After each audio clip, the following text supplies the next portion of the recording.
Hi everyone and welcome back to my channel. I have made a really good plan for the upcoming examination SBI CLERK 2021. This plan will be beneficial for all. Basically, I have made it for beginners, but even if you have any past experience, it will help you to score maximum.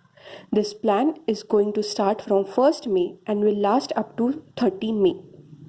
Now, basically, this video is going up on 28th April and you have 29 and 30 April in your hand. So, in these 2 days, I want you to go ahead and learn tables, square, cubes, tables up to 30, square up to 30, cubes up to 15, and also the fraction to percentage conversion table, few simple algebraic rule that might be a square plus b square or the component to dividendo rules.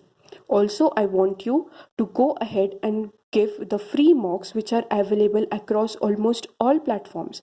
Try to give 2, if possible 3. And you are not going to stop here. You are going to analyze yourself. You are going to go ahead and chalk down all your weakness and also your strength. This plan will be starting from 1st May 2021. Please go ahead and subscribe to my channel and follow me. See you guys ahead. Bye.